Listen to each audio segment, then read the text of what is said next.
This episode is called Hard Case to Crack. 18-year-old Aaron Blocker shifted uncomfortably in his seat. It was January 2011, and the Mississippi College freshman was doing his best to pay attention in his chemistry class. Chemistry was usually Aaron's favorite class. He dreamed of being a scientist himself. But today, he was distracted. His stomach was cramping, and he really had to go to the bathroom. Aaron had Crohn's disease, an illness that causes stomach cramps, severe weight loss, and diarrhea. He'd been diagnosed the year before, but for the past few weeks, he'd been suffering from a prolonged flare-up. Already this morning, Aaron had left the lecture hall 3 times to go to the restroom. Aaron tried to ignore all the twisting and churning that was going on in his stomach and just listen to the lecture, but pretty soon, Aaron realized he couldn't ignore it any longer. So, like he already had 3 other times so far this morning, he quietly got up and began heading for the door again. But as Aaron climbed the stairs that led out of the lecture hall, he tripped over a backpack and nearly fell. Now, immediately, Aaron heard people laughing at him in the classroom, but that didn't really bother him, because all Aaron was thinking is, thank goodness that was not worse. Aaron had always been a bit uncoordinated, and he did fall kind of a lot, and unfortunately, he was very prone to breaking bones from even the mildest of impacts. As a child, he had managed to break his nose, his fingers, and his wrist, and he had also dislocated several joints. Thankfully though, on this day, Aaron did reach the doors of the lecture hall in one piece, and then once Aaron was out the doors, he hustled his way down the hall towards the bathroom. 2 nights later, Aaron sat in the college cafeteria across from his girlfriend, Emily, who he had been dating for nearly a year. Aaron was a grade ahead of Emily, so she was actually still in high school. She was a senior. But his college was not far from her home, and so she came to visit him whenever she could. Emily had just gotten her first tattoo, and she was telling Aaron all about the experience, but Aaron was having a really hard time focusing on her story. The distinctive sort of greasy aroma of sloppy joes and tater tots filled the busy dining hall, and it was making Aaron feel really nauseous. He was on a restrictive diet because of his Crohn's disease, and the cafeteria's very greasy food was brutal on his stomach. But his dorm didn't have a kitchen, so he really had no other choice but to try to eat as much as he could handle. As he tried to force down some food, his stomach suddenly spasmed and Aaron clutched his belly in pain.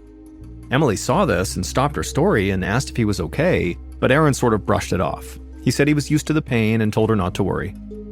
But this time, the pain was just too much, and Aaron doubled over in agony as another spasm cut through his gut.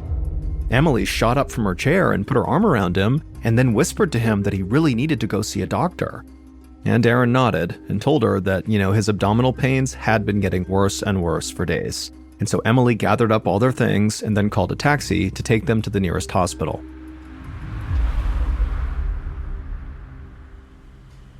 A couple of hours later, Aaron laid in a hospital bed in the emergency room with Emily sitting by his side. The doctor had ordered an immediate CT scan of Aaron's abdomen, and so now they were just waiting for the results. Aaron clutched Emily's hand and let out a deep breath.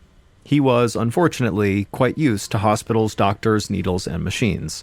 And in virtue of being Aaron's girlfriend, Emily too was very accustomed to this environment. Aaron was very grateful to have his girlfriend by his side. And so he looked up at Emily and he told her he just could not imagine going through all this stuff by himself. But before she could reply, the ER doctor came into the room with Aaron's test results. And the doctor got straight to the point and said he'd found something very troubling in Aaron's CT scan. But it was actually not Aaron's gut that was concerning the doctor. He said during the CT scan, as they're trying to photograph his abdomen, the scan had kind of inadvertently caught a bit of Aaron's hip bones. And basically, the bones showed signs that they were dying. It's a condition called avascular necrosis, which happens when blood supply to a bone is cut off, and so the tissue decays. Aaron closed his eyes and grimaced. He wondered if maybe this condition he'd never even heard of might explain his history of so many broken bones. Aaron quickly filled the doctor in about his medical history and how doctors had really struggled to figure out why his bones always seemed so brittle. Throughout his childhood and teenage years, Aaron had been tested for various conditions, from common issues like arthritis to a rare genetic condition called Wilson's disease. But each time, the results were either negative or inconclusive. It wasn't until Aaron was diagnosed with Crohn's disease a year ago that Aaron finally got an answer that sort of made sense.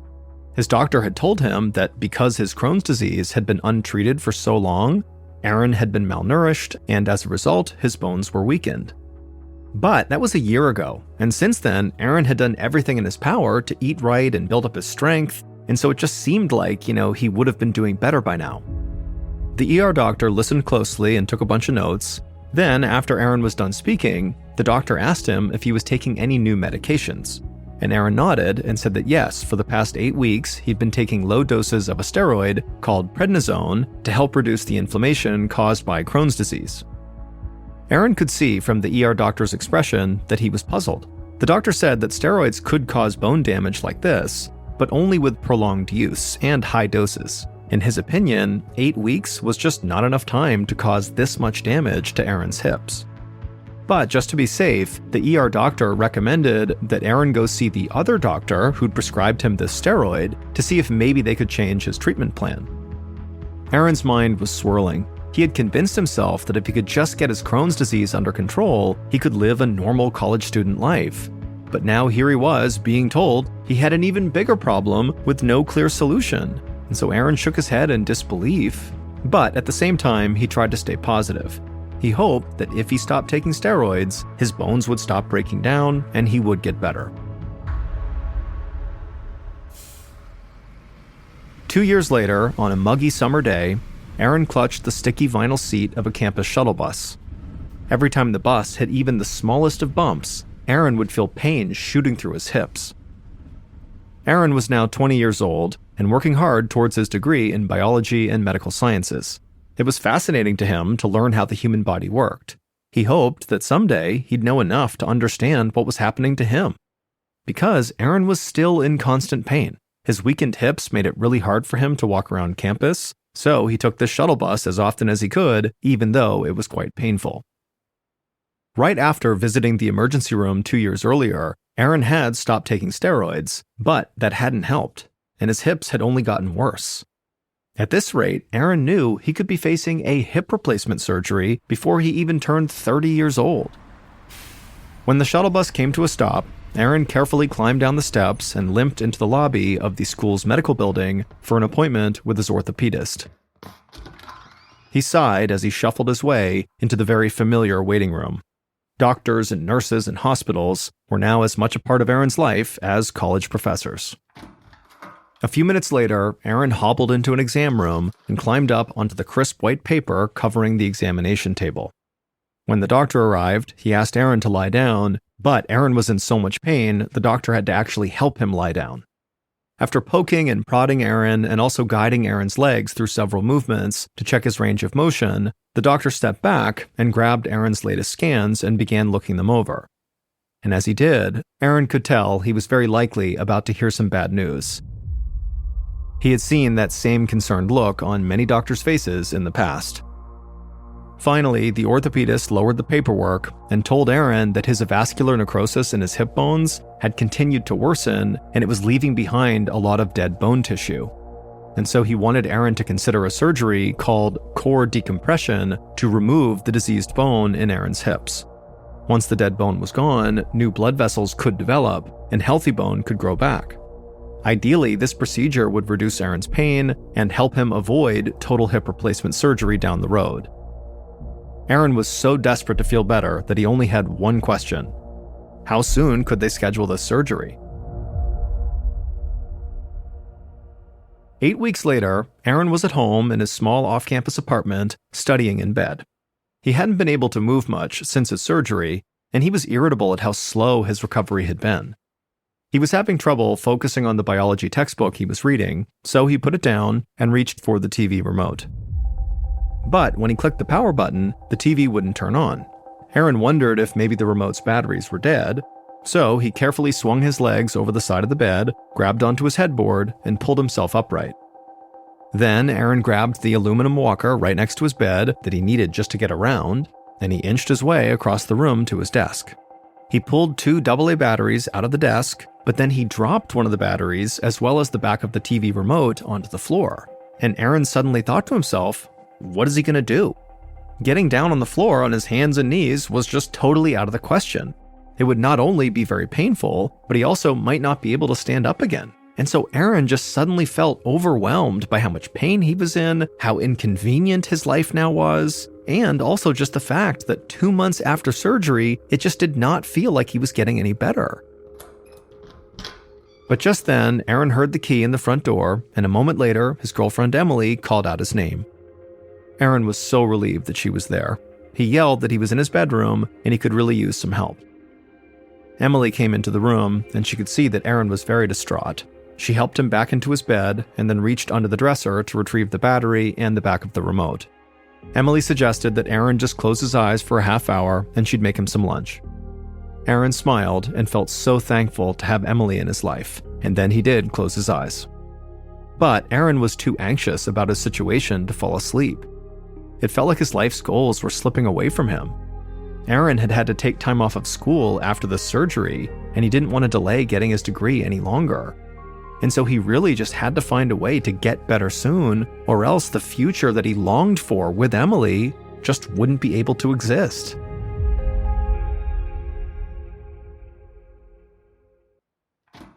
One month later, a nurse at the orthopedist's office led Aaron into an exam room and closed the door behind them. Aaron attempted to climb the tiny step stool in front of the examination table like he had done so many times in the past, but this time the pain in his hips was so extreme he just couldn't do it, so he opted for a chair instead. A minute later, Aaron heard a soft knock on the door and his orthopedist came in. The doctor pulled up a stool in front of the room's computer monitor so they could look at the results of Aaron's latest CT scans. Once the doctor had pulled up the images, he pointed to the balls in both of Aaron's hip sockets, and then he pulled up another image of a healthy hip joint to compare. The doctor said that on the healthy hip, the ball and socket looked like a smooth, round sphere surrounded by space.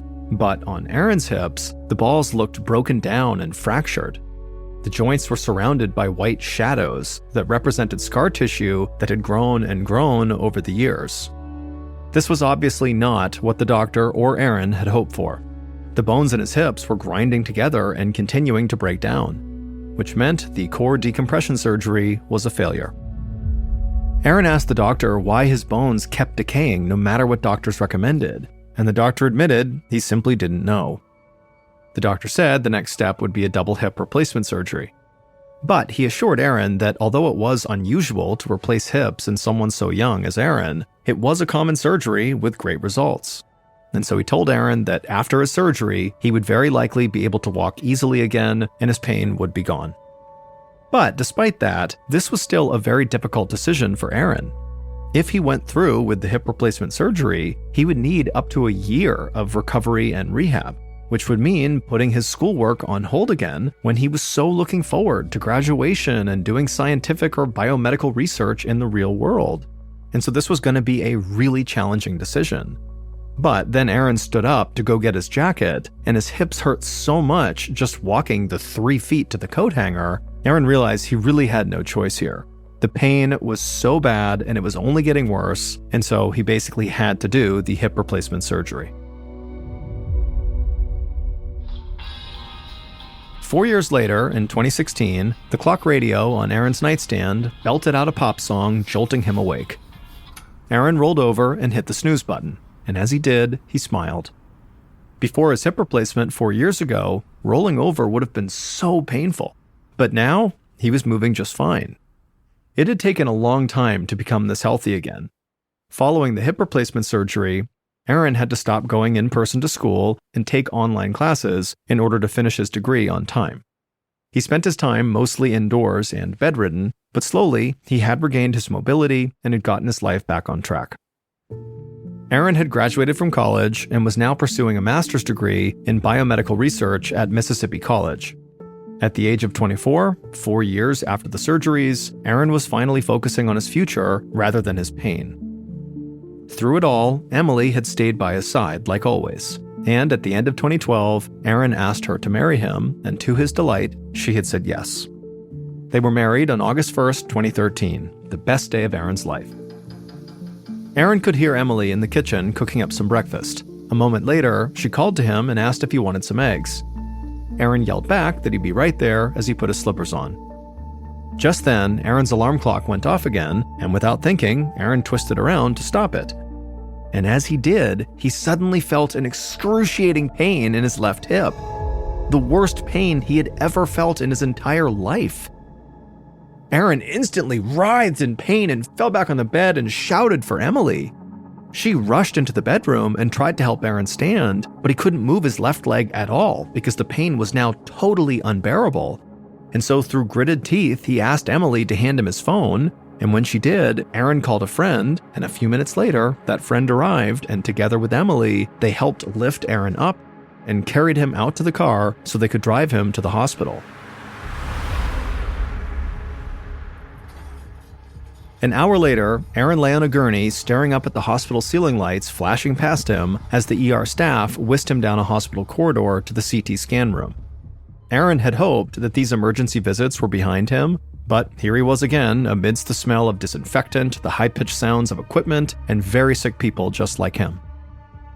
In the scan room, technicians helped move Aaron's aching body to the motorized table, making Aaron groan every time they touched him. As the table began to move, Aaron could hear buzzing and whirring noises as the machinery took images of his hips and midsection. Even lying there was painful, because Aaron had to clench his muscles to keep his legs perfectly still. Once the scan was over, Aaron clenched his teeth in pain as the technicians shifted him back onto the gurney and then wheeled him back to a waiting room. And after an agonizing hour of waiting, a doctor finally came in the room to go over the results. As the ER doctor pulled up Aaron's files on the room's computer, Aaron filled him in on his history with Crohn's disease, a vascular necrosis, and hip replacements. Aaron was so accustomed to recounting his medical history that it now came out like a well-rehearsed presentation. The doctor turned the computer monitor towards Aaron and told him that based on the scan, his hip implant had popped out of the socket and shifted into the wrong place. So the dislocated hip would have to be adjusted manually, a procedure the doctor warned would hurt, but only for a moment. The doctor asked Aaron if he was ready for the adjustment, and Aaron just sort of nodded and said okay. Then a second doctor came in to help with the procedure. Together, these doctors all around the bed forcefully pushed Aaron's hip back into place. And true to their word, it was a split second of agonizing pain. But it quickly dissipated, and Aaron felt much better.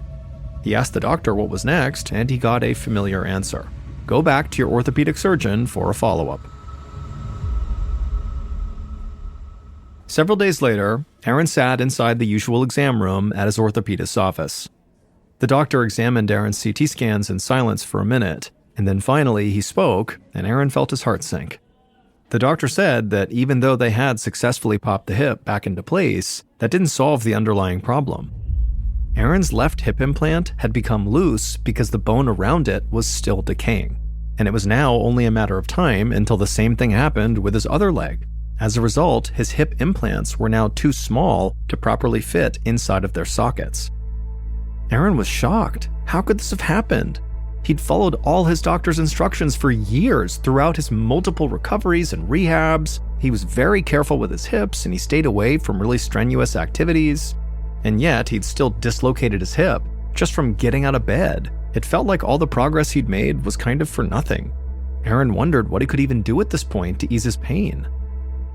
The orthopedic surgeon told Aaron that he couldn't really explain why Aaron's hips were in such bad shape, but he could tell him what should be done to respond. The only remedy he could suggest for now was to remove the damaged old implants and replace them again with larger ones. Aaron left the doctor's office in silence and headed for the parking lot. Then, alone, inside of his car, Aaron burst into tears. He just didn't know how much longer he could keep going like this. By the time Aaron got home, his despair had morphed into anger. He had already endured 11 serious surgeries and more broken bones than he could count, and he was only 24 years old. He'd seen a parade of doctors, and none of them had come remotely close to figuring out what was actually wrong with him. Even if he got another hip replacement, Aaron knew it was only a matter of time until he would have to do it again and again and again if his bones continued to decay. Aaron wondered if maybe he would just spend the rest of his life in a wheelchair. Just then, Emily got home from work, And when Aaron saw her, he went from being mad back to being sad all over again, and he broke down and just started crying. Emily tried to comfort him, but Aaron was inconsolable. So Emily just kind of let Aaron vent, and then once he was done crying and kind of talking about what was going on, she asked him to come keep her company in the kitchen while she made them dinner. Aaron smiled at her and then slowly eased himself into a chair at the kitchen table while Emily poured them each some wine. A few minutes later, Aaron had calmed down and he was thinking clearly, and he told Emily that too many elements of his medical story just didn't add up. Why would his hip implants fail after 4 years when they were supposed to last 20 years? Why didn't any of the other surgeries work? What was actually going on with his bones? If he was going to subject himself to yet another hip surgery, Aaron wanted to make sure he'd exhausted all other options first. But at this point, Aaron didn't trust any doctor to figure it out for him. So if he was going to find a solution, he felt like he would need to do it himself. Several weeks later, Aaron sat in bed with his laptop resting on his lap. Next to him, Emily was quietly reading a book. Aaron had compiled just about all of his medical records dating back to when he was a child, and finally, thanks to his years of studies, he could actually understand what they all meant. When he looked at all of his records together, Aaron found patterns that did make sense for a person suffering from Crohn's disease. But so far, nothing he was seeing could explain his weakened bones. Then, all of a sudden, Aaron sat up straight with a huge smile on his face. Emily noticed and put her book down and asked what was going on. And he showed her a series of his medical records going back a decade, all indicating severely low levels of an enzyme he'd only heard of once before called alkaline phosphatase. Back in 2010, when Aaron was a junior in high school, one of his doctors had noticed he had low levels of this enzyme, which was why Aaron had been tested for the genetic condition called Wilson's disease. Now, Aaron did not think much of this at the time, since the results were inconclusive, and no one had ever mentioned the enzyme again. But as Aaron dove deeper into his medical records, he noticed the low levels of the enzyme in 2011 as well, and 2012, and 2013. In fact, every year since 2010, his blood tests indicated low levels of alkaline phosphatase. Emily and Aaron looked at each other. What was this enzyme, and what did having low levels of it mean? They wondered if maybe it was the key to understanding what was going wrong with Aaron's body. Emily looked on hopefully as Aaron typed in, "What is alkaline phosphatase?" into an online search engine. The first result he got back was for a website dedicated to an ultra-rare disease with a long name Aaron had never heard of. Aaron clicked on it, and then immediately after reading just a couple of sentences, he looked at Emily with a big smile on his face. All of his symptoms matched up with what he was reading. Aaron had no doubt he had just found what he was looking for. A week later, Aaron sat across from his doctor, studying his face as the physician read over the printed out pages Aaron had brought for him. The doctor was unfamiliar with this very rare disease that Aaron had found online, but he agreed that it did make a lot of sense, and it could be directly caused by the low levels of alkaline phosphatase in his blood. Aaron suspected he had a condition called hypophosphatasia. It's an ultra-rare metabolic bone disease that affects the body's ability to make alkaline phosphatase, which helps bones stay healthy by absorbing essential minerals like calcium, phosphate, and magnesium. When there's a deficiency in alkaline phosphatase, the minerals don't get absorbed by the bone. Instead, these minerals collect on tendons, kidneys, and other organs and cause serious damage. In Aaron's case, they had collected on his hip bones. Aaron's doctor ordered immediate bone scans to test for hypophosphatasia, and a few days later, the bone scans confirmed Aaron's theory was right. Miraculously, Aaron solved his own lifelong health crisis. In 2018, 1 year after his successful diagnosis, Aaron started on enzyme replacement therapy, which is the only treatment known for hypophosphatasia. Aaron also had 9 more surgeries to undo damage that had already been done to his body. But since starting the enzyme replacement treatments, Aaron's bones have stopped decaying, and calcium deposits in other parts of his body have disappeared completely. As for his Crohn's disease, which actually had nothing to do with his bone condition, that is in remission. But to this day, Aaron still does deal with small levels of pain every single day. Aaron successfully finished his master's degree and started a family with his wife. Currently, he works as a data and analytics consultant for a hospital system and is a prominent patient advocate for hypophosphatasia.